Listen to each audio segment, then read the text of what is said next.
एक रानी से एक रानी से 10-10 पुत्र हुए। अब 16,108 रानियां हैं। अब सोच लीजिए भगवान का कितना बड़ा परिवार हुआ। भगवान समय समय पर एक ना एक बच्चों को सुंदर शिक्षा देते रहते थे। लिखा है शास्त्रों में, माता शत्रु पिता वैरी ये न बालो न पापिता। कहा वो माता पिता अपने बच्चों के शत्रु हैं, वैरी हैं, जो अपने बच्चों को सुंदर शिक्षा नहीं देते।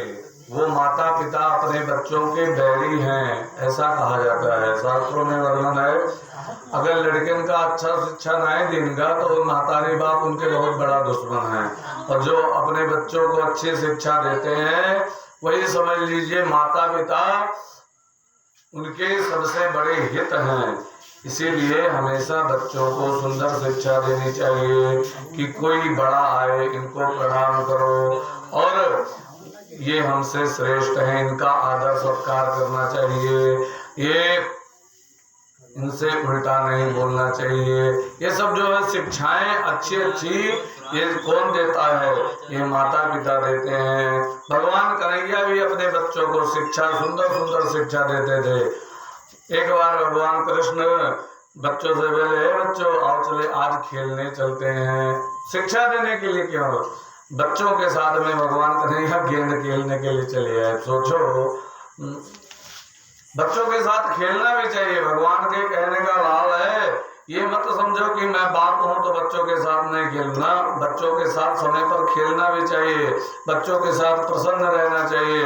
बच्चों के साथ जब बच्चा बनते हैं ना तो बच्चा बड़ा प्रसन्न होता है कि मेरे पिता मुझे प्रेम करते हैं। तो वो किस लिए आए थे? भगवान कृष्ण और बच्चे सब खेलने लगे साथ में। भगवान ने ऐसा गेंद फेंका, वहां पर एक कुआं था, कुएं में जाकर के गेंद गिर गई। अब कुएं में बच्चे ने देखा वो गेंद पड़ी हुई, जैसे अंदर देखा जैसे अंदर बहुत बड़ा गिरगिट दिखाई पड़ा, बहुत बड़ा गिरगिट। तो बच्चे चिल्लाए, पिताजी कितना बड़ा गिरगिट है, देखिए देखिए। तब तक कहा, गिरगिट से पूछा एक बच्चे ने, कहा ये बताओ तुम कौन हो? तो पिताजी आए, देखा, कहा तुम इसे नहीं जानते हो? कहा नहीं जानते हैं। कहा ये कौन है प्रभु? पिताजी से पूछा, पिताजी ये कौन है? भगवान कृष्ण ने कहा, नृगो नाम नृगेन्द्रोहम इति कुच्छ्वा कुतानयः प्रभो दावानिश्व अख्यमानेषु यदि ते कर्मम प्रशम। कहा ये एक पिछले जन्म में राजा नृग थे और इन्होंने गलती से ब्राह्मण का अपमान कर दिया, गलती से, जान की नहीं किया था, उसके कारण इनको ये शरीर मिला था। क्या हुआ था पिताजी? तब बच्चों को बताया था, बच्चों जानते हो ये डेली 1 लाख गाय दान करते थे, और वो भी दूध देने वाली। पायस्विनी तरुणी शील रूप गुणपन्ना कपिला हेमांग श्री न्यायार्जित रूप्य घोड़ा मत्स्यवत्सा दुकुल माला भरणादावहम। कहा एक से एक सुंदर दूध देने वाली गाय, नई नई गाय, बढ़िया सोने की सींग मढ़ाकर चांदी के खुर से मढ़कर दान किया करता था। दान में कोई दोष नहीं था, बड़ा प्रेम से हमेशा दान किया करता था। लेकिन एक दिन इसने गलती कर दी। एक दिन एक गाय एक ब्राह्मण को दान दे दी। अब दान में भी बड़ा ध्यान रखना चाहिए कि कैसा दान जा रहा है। एक गाय ब्राह्मण को दान दे दी, वो गाय छूट करके खूंटा खूंटा उखाड़ करके चली आई और इनके गाय में सम्मिलित हो गई, जो और गाय थी इनके पास में, और वही गाय दूसरे ब्राह्मण को दान में दे दी। इनको क्या पता, अरे जेके लगे लाखों करोड़ों गाय हैं, उनको क्या पता कि एक गाय वहां मिल गई वह अनुदान है। तो उन्होंने दूसरे ब्राह्मण को दे दी। वो ब्राह्मण लेकर जाने लगा। रास्ते में वो ब्राह्मण अपनी गाय ढूंढते ढूंढते पहुंच गया। कहा ये मेरी गाय है, वो कहे नहीं मेरी है। इन दोनों का आपस में वार्तालाप होते होते झगड़ा हो गया। कहा नहीं मेरी गाय है, वो कहा मेरी है। दोनों पहुंच गए राजा के पास। राजा से कहने लगे, हे राजा, राजन ये गाय किसको, ये आपने इसको संकल्प कर दी है, ये गाय मेरी है। कहा अच्छा ठीक है, तुम्हें मैं दूसरी गाय दे देता हूँ। कहा नहीं ये चाहिए, वो कहा नहीं मुझे भी यही चाहिए। दोनों आपस में झगड़ा करने लगे। भगवान बता रहे हैं अपने बच्चों को, जब झगड़ा करने लगे तो वहीं पर राजा नृग ने वो पकड़ करके उन दोनों ब्राह्मणों को छुड़ाया और थोड़ा झटका लगा तो एक ब्राह्मण गिर गया वहीं पर। कहा जब गिर गया तो उसके वहीं पर जो है उसके अपमान हो गया। जब गिर गया वो, तो उसके अपमान के कारण वो फिलहाल तो कुछ नहीं बोला ब्राह्मण, लेकिन भगवान कह रहे हैं कि जब उसका अपमान हुआ तो मुझे बड़ा क्रोध आया और उसने किया तो अनजाने में अपमान, और जब अनजाने में अपमान किया तो उसके कारण इसको ये पुनः मृग का उसका गिरगिट का शरीर मिला है उसके अपमान के कारण। तो कभी भी ब्राह्मणों का अपमान मत करना बच्चों। ना हम हलाहलम मन्ये विषम यस्य प्रक्रिया ब्रह्मत्वम ही विषम प्रोक्तम नस्य प्रतिविधि रभुवि। कहा भगवान कहते हैं कि कोई ज्वालाओं से बच सकता है तो मैं बचा लूंगा, जल ज्वाला में कूद जाए, कोई कालकूट विष पी ले तब भी मैं बचा लूंगा। और लेकिन कोई अगर ब्राह्मण का धन हरण कर लेता है या ब्राह्मण का अपमान करता है या ब्राह्मण का विरोधी है तो ब्राह्मण अगर उससे रुष्ट हो गया तो उसे मैं नहीं बचा सकता। तो ब्राह्मण किसको कहते हैं कल बताया था, ब्रह्म जानाति ब्राह्मणा। तो इसीलिए उनका कभी अपमान नहीं करना चाहिए। भगवान सुंदर सुंदर शिक्षा बच्चों को देते थे, नित्य एक नई शिक्षा देते थे और ऐसा चाहिए हर व्यक्ति को अपने बच्चे को शिक्षा देनी चाहिए। भैया ये जो है बड़े हैं इनका सम्मान करो, इनसे उल्टा नहीं बोला जाता, क्योंकि विशेष तो माताएं शिक्षा दे सकती हैं अपने बच्चों को। पिता का क्या है, पिता तो मेहनत करता रहता है, उसके बाद समय आया तो उसने जो है बच्चों से लाड प्यार कर लिया, नहीं समय मिला तो जो है कोई बात नहीं, लेकिन माता हमेशा बच्चों के पास रहती। इसीलिए माता को हमेशा बच्चों को सुंदर सुंदर शिक्षा देनी चाहिए। और अगर पिता भी साथ में है तो पिताजी को भी जो है अपने बच्चों को सुंदर सुंदर शिक्षा देनी चाहिए।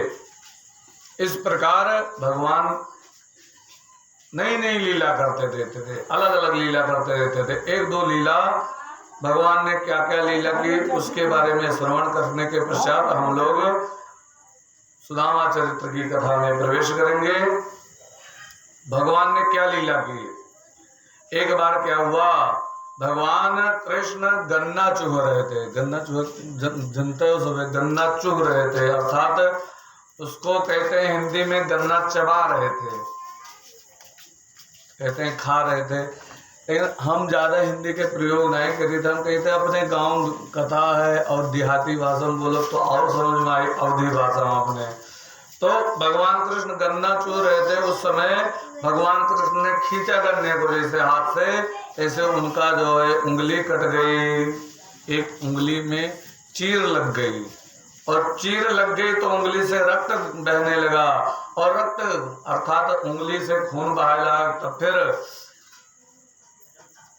जैसे भगवान की उंगली कटी देखी तैसे सब लोग दानियां जो जितनी थी वो सब दौड़ी।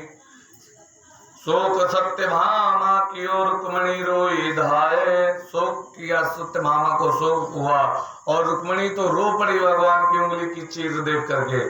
शोक सत्यभामा की ओर रुक्मणी रोई धाये और बानन को पट खोजती पटरानी कुलाए। सब लोग कपड़ा हेरे लगे, पुरान कपड़ा को मिले भगवान के उंगली मां बांध दे। लेकिन तब तक द्रौपदी जी हुए रही। द्रौपदी तब लग देखिए द्रौपदी, देखो तब यदुवीर। यदुवीर अर्थात भगवान कृष्ण को देखा तो वह नई साड़ी पहने हैं, बढ़िया बनारसी साड़ी। उंगरी बांधन को तुरंत चीर अपनो चीर, अपना जो है आंचल फाड़ दिया तुरंत और भगवान की उंगली पर फटाफट बांध दिया। उंगली बांधन को तुरंत चीर अपनो चीर। तो भगवान कहने लगे अरे वो पुरानी कपड़े ला रही थी, ले आती वो बांध लेते हम, तुमने नई नई साड़ी क्यों फाड़ डाली, इतनी महंगी साड़ी। तब द्रौपदी ने कहा हे प्रभु ये क्या कह रहे हो, आपसे महंगी है, आप जितने अनमोल हो उतनी अनमोल साड़ी थोड़ो ना है। द्रौपदी कहने लगे हे प्रभु ये तो साड़ी है, अगर कहो जो आपके कोई काम आ जाए तो मैं ये नसें नौ शरीर में हैं, जितनी नसें हैं इन नसों को उजाड़ के आपको दे दूं। कहने लगी द्रौपदी प्यारे घनश्याम जी जो काम आवे आपके, काट दूं नसों को, ये तो रेशम के धागे हैं, ये तो रेशम के धागे हैं। और फिर कहने लगे धागे हैं साधारण इनका कौन मोल करे। ये धागे साधारण है, कोई ज्यादा मूल्यवान नहीं है। का मूल्यवान धागे कौन होते हैं, थोड़ा धागे मूल्यवान कौन होते हैं, दुल्हा और दुल्हन के जोड़ा वाला धागा जाला तो थोड़ा मूल्यवान होता है। का धागे हैं साधारण इनका कौन मोल करे, दुल्हन ना दुल्हन के जोड़े हैं ना दुल्हा के पागे हैं, दुल्हा के पगड़ियों के धागा नहीं है। तो कहा प्रभु मैंने नहीं फाड़ा। तब कहा चीर देख के अधीर, चीर जो उंगली में लगी रही वह कटा देख के, चीर देख के अधीर होए नाथे होए धागे ही नाथ, स्वयं चीर छोड़ भागे हैं। अच्छा एक चीर के मतलब तो उंगली पहन जो कटा तौन, और एक चीर के मतलब होता है कपड़ा, यहाँ दो चीर के प्रयोग किएगा कि चीर देख के अधीर होए धागे ही नाथ, स्वयं चीर छोड़ भागे। ये धागे स्वयं चीर को छोड़ करके भागे कपड़े को। और कहने लगी वो धागे हैं अभागे, वो धागे अभागे हैं जो आगे नहीं बढ़े आपकी सेवा में, वे धागे हैं अभागे, वो मनुष्य भी अभागे हैं जो कथा नहीं सुनना चाहते, भगवान की सेवा नहीं करना चाहते, भगवान का पूजा पाठ नहीं करना चाहते, ना कभी करते हैं, वो व्यक्ति अभागे हैं। कहा वो धागे हैं अभागे जो बढ़े नहीं आगे, भाग उन्हीं के जागे, नाथ चीर पर जो लागे हैं। चीर अर्थात उंगली पर जो कटा हुआ था आपके, चीर लगी हुई थी, उस पर जो लगे हैं वही धागे भाग्यवान हैं, और बाकी तो पूरे साड़ी के धागे अभागे हैं। द्रौपदी जी कहने लगी, भगवान कहने लगी वाह द्रौपदी, भगवान कहने लगे द्रौपदी। कहा प्रभु क्या? भगवान कहने लगे रहेगा याद जीवन में कभी ना मैं भुलाऊंगा, कभी ना मैं भुलाऊंगा, समय पर देखना द्रौपदी तुम्हारे काम आऊंगा, तुम्हारे काम आऊंगा। यही अतरा चीर के लिए परमात्मा जब द्रौपदी की साड़ी खींची जाने लगी तब कोई मदद नहीं करने आया द्रौपदी की। पांचों पति ऐसे बैठे रह गए, उनके ससुर लोग देखते रह गए, कोई मदद नहीं कर पाया द्रौपदी की। उस समय भगवान कृष्ण ने मदद की थी, द्रौपदी की सहायता की थी।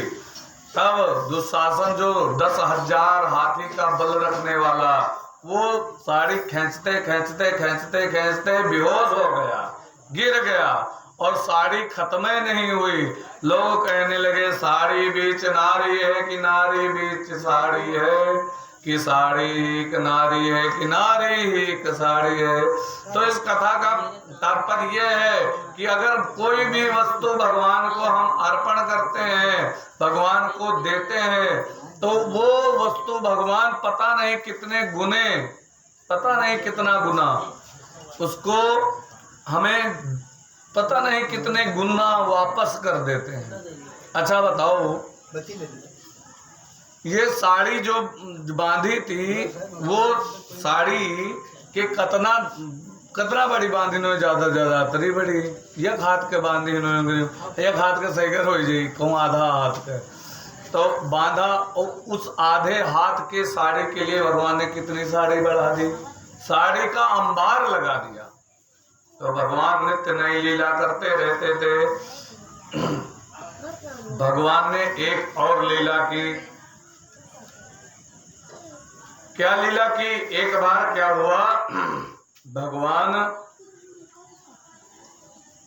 के द्वारिकापुरी में जितने रानियां थी उतने महल थे, और हर एक महल में एक बार नारद जी को शंका हुई कि ये प्रभु लड़के, एक बार नारद जी को ये शंका हुई कि इतना रानियां है 16,108, और इतने रानियों के पास भगवान कैसे रहते हैं? राहत है सबके लगे कि नहीं राहत है? नारद जी चुप्पे झांके शुरू के दिन हर एक खिड़की में जाए के भगवान के जितने महल बने थे हर महल में जाकर के देखा। रुक्मणी के महल में देखा तो वहां पर भगवान बड़े प्रेम से रुक्मणी से बात कर रहे थे, और सत्यभामा के महल में देखा तो वहां पर देखा भगवान बच्चों के साथ खेल रहे थे। जामवंती के महल में देखा तो वहां पर भी देखते हैं भगवान भोजन कर रहे हैं। और जब लक्ष्मणा के महल में देखा तो वहां भगवान झूला झूल रहे हैं, और जब भद्रा के महल में देखा तो वहां पर भगवान लेटे हुए हैं। मतलब हर एक महल में अलग अलग लीला कर रहे हैं। नारद जी देख करके हैरान हो गए। नारद जी कहे प्रभु आप बड़े विचित्र हो, सत्यभामा के महल में चले गए, हम तो समझते थे केवल आप एक जगह ही रह पाते होगे, लेकिन धन्य हो प्रभु आप जितने जगह हो, हर जगह जितने रानियां हैं हर रानियों के पास तो आप विद्यमान हो, आपका तो कोई कहना ही नहीं है, आप तो हर जगह विद्यमान हो। इसीलिए परमात्मा को अंतर्यामी कहा गया है, परमात्मा को अनंत कहा गया है कि वो हर जगह बैठ सकता है, हर जगह जा सकता है, हर जगह रह सकता है, और अनेक रूपाए अनेक रूपों में वो हो सकता है। तो ये केवल भगवान के बस की बात है, हमारे आपके बस की बात नहीं है। जो अगर 2 पत्नियां हो जाएं या 3 हो जाएं तो उसमें भी टंगवा नोचन होती रहती है, और भगवान के 16,108 जी और सबके पास रहते थे परमात्मा। इस प्रकार भगवान नई नई लीला करते थे। एक दिन उसी दिन नारद जी चुपके से देखा सत्यभामा के महल में भगवान खेल रहे हैं बच्चों के साथ, पहुंच गए वहां पर सत्यभामा भी थी, और नारद जी भगवान के जो मन में आवत रहा भगवान के तो नारद जी करत रहे। एक बार तो भगवान ने कहा अरे नारद जी आइए। नारद जी बैठे और सत्यभामा और नारद जी की वार्तालाप होने लगी। भगवान ने कहा मैं थोड़ा आराम करना चाहता हूँ, आप लोग बात करिए। भगवान चले गए आराम करने के लिए, सत्यभामा और नारद जी बात करने लगे। तो नारद जी ने सत्यभामा से कहा कि जानते हो भगवान के अगर जो कोई वस्तु दोबारा पाना चाहती हो जीवन में तो वो जो है दान कर देनी चाहिए। तो कहा अच्छा। नारद जी को कुछ धन दान दिया, कहा हम इसका क्या करेंगे, हम तो फक्कड़ आदमी। कहा ऐसी वस्तु दान करनी चाहिए जो सबसे कीमती हो। अब सत्यभामा सोचने लगी सबसे कीमती सबसे कीमती सबसे कीमती सबसे कीमती क्या है, धन दौलत देखा श्यामंतक मणि है, तो फिर कहा नहीं उससे भी कीमती है। कहा क्या उससे कीमती? हाँ भगवान स्वयं हमारे पति देव। तो कहा दान दे दो पति देव को, तो पति देव फिर तुम्हें दूसरे जन्म में मिलेंगे। यही सत्यभामा ने कहा ठीक है प्रभु मैं आपको दान देती हूँ अपने पति को। भगवान से निवेदन किया प्रभु आप चलिए, नारद जी 2 मिनट बुला रहे हैं। संकल्प करवा लिया नारद जी ने कि भगवान कृष्ण को कहा, सत्यभामा से कहा, सत्यभामा नाम नो हम यदुकुल गोत्रोत्पन्ना अहम स्वपति श्री कृष्ण से नारद रूपाय ब्राह्मणाय तुभ्यम अहम दातुम संप्रददे। संकल्प करवा लिया जैसे नारद जी भी बड़े विचित्र। नारद जी उठे और उठ करके जाकर के भगवान लेटे हुए थे, भगवान से कहा प्रभु चलो। भगवान का हाथ पकड़ा नारद जी ने और नारद जी लेकर चल दिए। अब भगवान के जितने रूप थे और महल में वो सब रूप निकल करके आए, भगवान में समाहित हो गए, भगवान की लीला और लेकर के चले आए नारद जी। तो भगवान कहने लगे क्या हुआ? तो कहा आपको संकल्प कर दिया है सत्यभामा ने। और जैसे बाकी रूप गायब हुए तैसे सब लोग जितनी रानियां थी परेशान हो गए, प्रभु कहाँ गए, प्रभु कहाँ गए, प्रभु कहाँ गए। बाहर दौड़े दौड़े देखे तो देखा नारद जी पकड़ करके लेकर जा रहे हैं भगवान को। तो कहा क्यों ले जा रहे हो? रुक्मणी ने पूछा। तो कहा अब इनके ऊपर मेरा अधिकार है। कहा क्यों? कहा इन्होंने सत्यभामा ने इन्हें संकल्प करके मुझे दे दिया है। अब लगी सत्यभामा को सब बोलने, तुम्हारी हिम्मत कैसे हुई अकेले संकल्प कर देने की? हमारे भी तो पति थे, क्यों तुम्हारे पति थे? और सब बोलने लगे। सत्यभामा ने कहा, नारद जी ने कहा था सबसे प्रिय वस्तु दान कर दो, तो सबसे प्रिय वस्तु हमारे पति देव थे, हमने दान कर दिया। अब नारद जी लेकर चल दिए। हम नारद जी लेकर के जा रहे हैं, चलते चलते चलते चलते चलते चलते जंगल में पहुंच गए। और जंगल में एक वट वृक्ष के नीचे छाया थी बढ़िया, वहां पर बैठ गए और बैठ करके भगवान को बिठा लिया साथ में। कहा बैठो प्रभु आप यहीं पर। अब रानियां 16,108 सब पीछे पीछे पीछे पीछे। अब वहां पर सब रानियां रुक गई। नारद जी से कहा, नारद जी से इन्हें छोड़ दीजिए, इसके बदले में जो वस्तु कहें हम आपको देने के लिए तैयार हैं। तो कहा ठीक है, इनके बदले इनका तुलादान होगा भगवान का। एक पलड़े पर भगवान को बिठाया गया और एक पलड़े पर कहा सोना चांदी हीरा जवाहरात पुन्ना पुखराज जो कुछ भी है सब यहाँ पर लाओ। जो है सेवकों से कहा गया, सेवक लोग सब लेकर के आए वस्तुएं, धन इत्यादि जितना था ला करके लादते चले गए दूसरे पलड़े पर। देखो भगवान का पलड़ा ही ऊपर ना हो, वो नीचे नीचे दबा रहे। वहाँ खूब ला दिन अतना नहीं ला दिन क्यों भरिगा। अब भरिका फिर उसके बाद गठरी बनाए बगले रसरियम बांधे कि अब आ जाए उसका दबाव है, लेकिन भगवान का पलड़ा ऊपर ना उठे। और वो पलड़ा उसी पर जो है भगवान उधर बैठे रहे और उसके ऊपर धन लादते चले जाएं, लेकिन कुछ नहीं हुआ।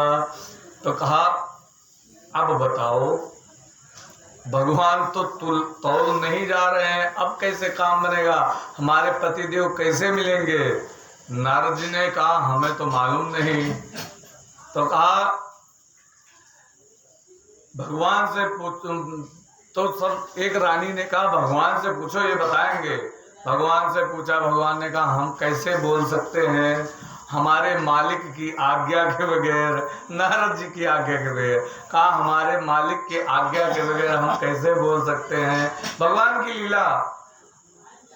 तो कहा सब रानियों ने कहा नारद जी से कि प्रभु आदेश दे, प्रभु को आदेश दे दो, कम से कम बोल तो दें, आपके आदेश के बगैर नहीं बोलेंगे। तब नारद जी ने कहा ठीक है प्रभु बता दीजिए। कहा सुनो, चले जाओ वृंदावन में, वहां राधा रानी है, उनको बुला लाओ, वो इस समस्या का हल निकाल देंगी। वृंदावन में पहुंच गए और वृंदावन में जाकर के राधा रानी से मिली। जिसे राधा रानी को देखा, जैसे राधा रानी को देखा तैसे जो है सब लोग हैरान हो गए कि राधा रानी इतनी सुंदर और भगवान के प्रेम में मग्न थी। देखो ऐसा होता है प्रेम। और भगवान की हमेशा स्मरण करती रहती थी भगवान का। ऐसा होता है प्रेम की विवाह नहीं हुआ, भले ही साथ में रहे नहीं, लेकिन प्रेम विवाह के बाद भगवान का विवाह हो गया लेकिन प्रेम उनका तब भी बरकरार है। राधा रानी से निवेदन किया, कहा देवी चलो। राधा रानी को देखा तो सब रानियां लज्जित हो गई कि इतनी सुंदर राधा रानी। भगवान कृष्ण के आह्लाद का अवतार है राधा रानी, आह्लादनी शक्ति हैं।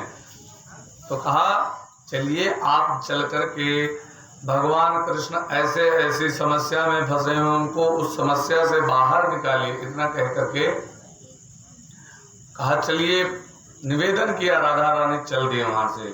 वहीं पर से चलते चलते रास्ते में कुछ मुट्ठी में तोड़ लिया और चलते चलते पहुंच गई वहां पर।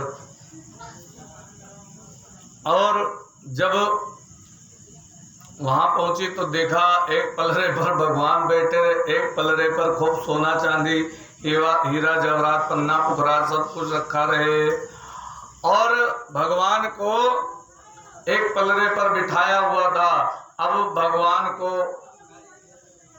कहा भगवान को तो बैठे रहने दो, लेकिन ये हीरा जवाहरात जो सोना चांदी लदा हुआ है एक पलरे पर, उसको हटाओ। वो सब हटाया गया। कहा बिल्कुल खाली कर दो, सब गिराओ नीचे। सब गिरा दिया नीचे, बिल्कुल खाली कर दिया। कहा अब उस पर निकाल करके थोड़ा सा 2 पत्ते तुलसी के डाले उसके ऊपर, और जैसे 2 पत्ते तुलसी के रखे तैसे भगवान के पलरा टंगेगा ऊपर, और वो तुलसी वाला पत्ता के पलरा नीचे चला गया। तैसे भगवान कहने, तैसे सब लोग हैरान हो गए, अरे ये तुलसी के पत्ते के वजन से भगवान का वजन उठ गया, ये क्या बात हुई? तो कहा राधा रानी ने कहा ये तुलसी माता की महिमा है। तुलसी माता, भगवान तुलसी से बड़ा प्रसन्न होते हैं। खूब धन दौलत मिले तो उससे भगवान नहीं प्रसन्न होते। भगवान को तो प्रेम से पत्रम पुष्पम फलम तोयम यो में भक्त्या प्रेक्षते, गीता में भगवान ने कहा है पत्र पुष्प फल जो कोई भी भक्त मुझे प्रेम से अर्पण करता है उसे मैं ग्रहण कर लेता हूँ। और वही बात यहाँ हुई, तुलसी का पत्ता जैसे डाला ऐसे भगवान का पलरा ऊपर उठ गया, तुलसी का पत्ते का पलरा नीचे गिर गया। अब कहा वारे नारद जी बड़ी लालच दिखाए रहे हो, अब लियो 2 ठोरे तुलसी के पत्ते।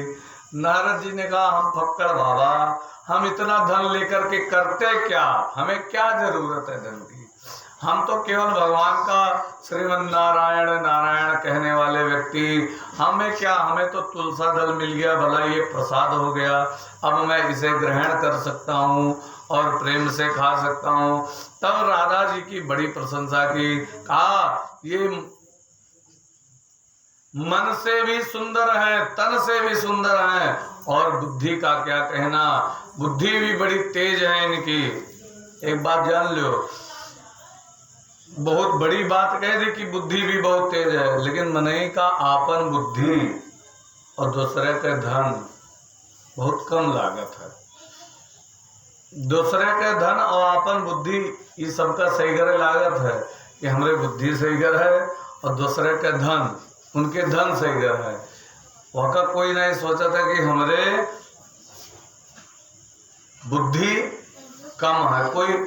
कोई व्यक्ति ऐसा हो कि जो कहे कि हमारे जो है बुद्धि बहुत कम है, कोई नहीं कहता। सब लोग कहते हैं हमें बुद्धि बहुत ही बहुत जानेदार, बात ना है, कमी ना है, इतनी तो हमें। एक बार 2 व्यक्ति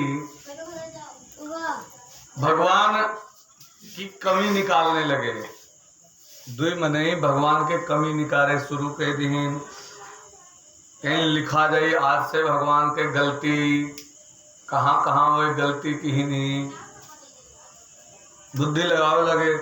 तो चलो चलो जाते रहे, एक छपरा मिला, छपरा के ऊपर ऐसे समय कोहड़ा लौकी तो फरता है, तो बार कोहड़ा फरा रहा, तरा बड़ा धरा रहा है, वही फरा धरा रहा है। तो कहीं देखो पहली गलती भगवान के लिख लियो हो साथी भाई, इनका पहली गलती ई कि ये बमरी माँ इतना बड़ा फल लगावे कौन जरूरत रही भगवान का, बताओ। नाजुक बमरी माँ इतना बड़ा फल लगाए देनी कुहड़ा गए, ये बड़ी गलती की ही नहीं भगवान। पहली गलती लिख लियो। उसके बाद घूमत घूमत फिर पहुंच गए थोड़े आंबे के पेड़ लगे, तो हुआ छा रहा, वही नीचे आराम से लेट गए। थोड़ी देर लेटे तब ऊपर निगाह गए, कहीं अरे दूसरा गलती लिखो।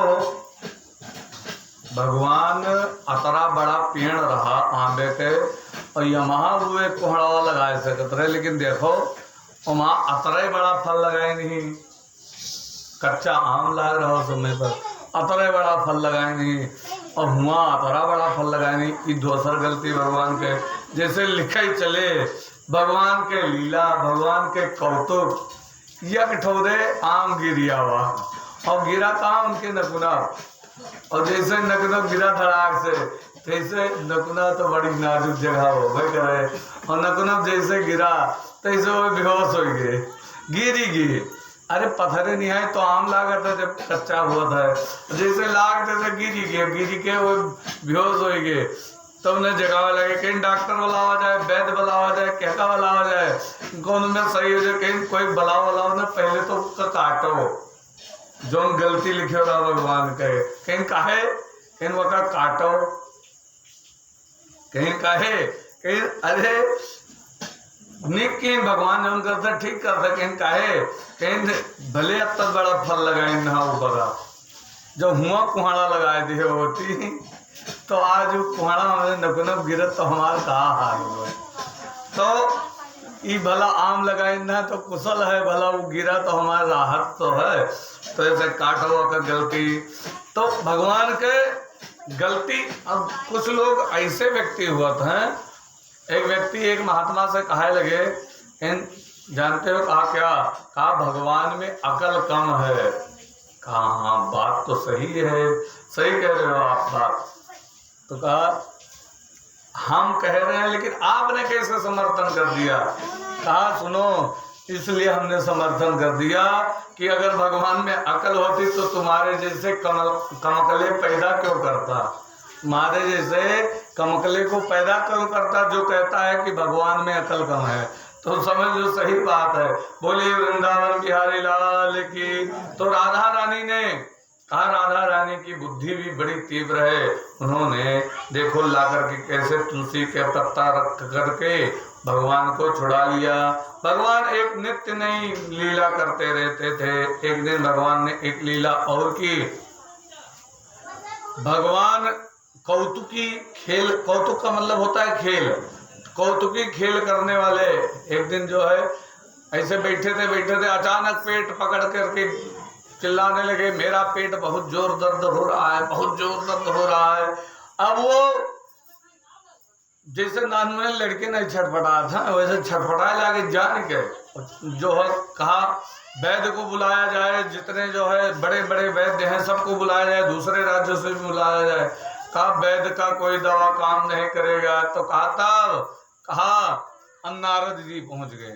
तब कहा सुनो दवा कौन सी काम करे। कहा कौन सी दवा काम करे।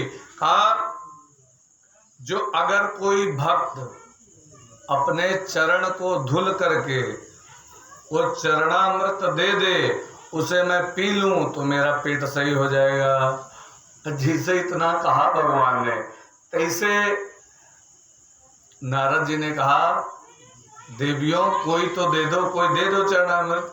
कहा नहीं, अरे भगवान को अपना चरणामृत मैं पिलाऊंगी, नरक में जाना है मुझे। सब देवियों ने मना कर दिया, जितनी रानियां थी सबने मना कर दिया। रुक्मणी जी ने कहा नारद जी आप भी तो भगवान के भक्त हो, आप ही दे दो। नारद जी ने कहा अरे देवी क्यों शर्मिंदा कर रही हो, ये नहीं सही लगता है। तो भगवान से कहा प्रभु कोई भी भक्त आपको अपना चरणामृत नहीं देने के तैयार है और ना कोई देगा। अब आप बताओ कैसे सही होगा, किससे चरणामृत लिया जाए। कहा सुनो यमुना के तट पर राधा रानी बैठी हुई हैं, उनसे जाओ और जाकर के कहो वो चरणामृत दे देंगी। जैसे उनके पास पहुंचे और जाकर के कहा नारद जी के क्या पूछना है। वो तुरंत पहुंच गए, यहाँ से गायब हुए वहां पहुंच गए। राधा रानी से कहा मातेश्वरी की जय हो, प्रभु ने कहा है आप अपने चरणामृत दे दीजिए। कहा क्यों? कहा प्रभु का पेट दर्द कर रहा है। अच्छा पेट दर्द कर रहा है, ठीक है लो चरणामृत ले जाओ, नहीं तो कहो मैं पैरवे काट करके दे दूं, ले जाना वहां धुल करके पिला देना, नहीं तो चरणामृत लेना हो चरणामृत ले जाओ। कहा देवी बस केवल चरणामृत चाहिए। एक थाली में भगवान राधा रानी का चरणामृत धुला, चरण धुले पैर धुला और धुल करके लेकर के आए। भगवान कन्हैया से कहा लो प्रभु, भगवान ने पिया, भगवान का पेट सही हो गया। भगवान कहने लगे सुनो देवियों, इसीलिए मैं राधा रानी का निरंतर स्मरण करता रहता हूँ। कहा किस लिए? कहा देखो आज मेरा पेट दर्द हो रहा था, जब मैंने कहा मेरे को कोई भक्त मेरा मुझे चरणामृत अपना दे दे और उसे मैं ले लूं और तो पी लूंगा तो मुझे राहत मिल जाएगी, तो उसमें जितने भी लोग थे सब लोगों ने मना कर दिया। जितने भी तुम लोग ठीक है कि नरक में जाना है, जो भगवान का चरणामृत मैं ले लूं, भगवान को चरणामृत मैं दे दूं, ये सही नहीं है। अपना चरणामृत भगवान को मैं नहीं दे सकती, नरक में जाना पड़ेगा। इसलिए बोलिए वृंदावन बिहारी लाल की। इसीलिए मैं ऐसा नहीं कर सकती। आप लोगों ने मना कर दिया था कि नरक में जाने से डर था, लेकिन राधा रानी की देखो न उनको नरक का डर न स्वर्ग का चाह, क्यों भगवान कन्हैया मेरा सही रहे, बस यही भाव था। और वो कन्हैया को मेरे तकलीफ ना हो, मुझे नरक मिले या स्वर्ग उससे कोई फर्क नहीं है। क्योंकि नारद जी ने पूछा था कि आपको नरक में जाने का डर नहीं। नारद जी से कहा अरे नरक जाए चाहे स्वर्ग जाए उससे कोई फर्क नहीं, लेकिन भगवान कन्हैया मेरा सही रहे, उसको कोई दिक्कत ना आए। कन्हैया को इस प्रकार नित्य नवीन लीला करते रहते थे। कहा इसीलिए मैं हमेशा राधा रानी का स्मरण किया करता हूँ। सब लोग मेरा स्मरण करते हैं और मैं राधे रानी का स्मरण करता हूँ। आइए थोड़ा हम लोग भी भगवान का, राधे रानी का स्मरण कर लें, क्योंकि 7 दिन की भागवत हो गई और राधा रानी का कभी स्मरण ही नहीं किया गया। वैसे तो भगवान के नाम का स्मरण किया गया, लेकिन राधे रानी का नहीं। राधा रानी भगवान कृष्ण की आह्लादनी शक्ति हैं। तो आइए सब लोग प्रेम से राधा रानी का स्मरण करें। उसके पश्चात हम लोग सुदामा चरित्र की कथा में प्रवेश करते हैं। हमारो धन राधा श्री राधा श्री राधा, हमारो धन हमारो धन राधा श्री राधा श्री राधा, हमारो धन। भगवान के नाम में शर्माग न चाहिए, एक बात जाने रहो, नहीं तो कहावत है हम कुछ कही तो नहीं कोई का, लेकिन ये जाने रहो कि अलर बलर बहु बकत है। हाँ अलर बलर बहु बकत है और राम कहत खिसियाए, वहाँ शर्म लगे थी। तो अगले जन्म में वह पूंछ वाले हो के घर घर डंडा खाए। अब जनता हो का हो के मतलब, अरे पूंछ चलावा था घर घर डंडा खा था, जनता हो क्या का हुआ है। तो अगले जन्म में पूंछ वाले हो के घर घर डंडा खाए। तो ऐसे यहाँ शर्म कर ही न चाहिए, बेशरम हो के बोले चाहिए। हमारो धन राधा श्री राधा श्री राधा, हमारो धन हमारो धन राधा श्री राधा श्री राधा, हमारो हमारो धन राधा श्री राधा श्री राधा।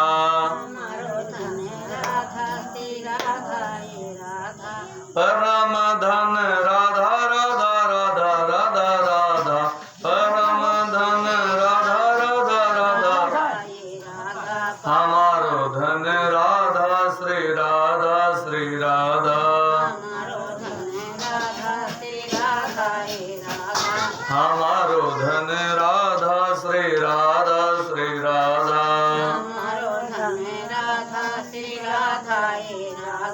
हमारो श्री राधा हमारो धन। राधा श्री राधा ये राधा। राधा जी इस प्रकार राधा जी का नाम स्मरण करने से ये समझ लीजिए भगवान कृष्ण अगर राधा हटा दिया जाए तो भगवान कृष्ण आधे हो जाएंगे। इसे कहते हैं ना कि रा जो है बहुत बड़ी शक्ति है। जैसे राधे श्याम शब्द है और राधे श्याम माँ रा हटाए दो तो का बनी आधे श्याम। तो भगवान कृष्ण आधा है, भगवान कृष्ण राधा के बगैर। इस प्रकार अब आगे की कथा आती है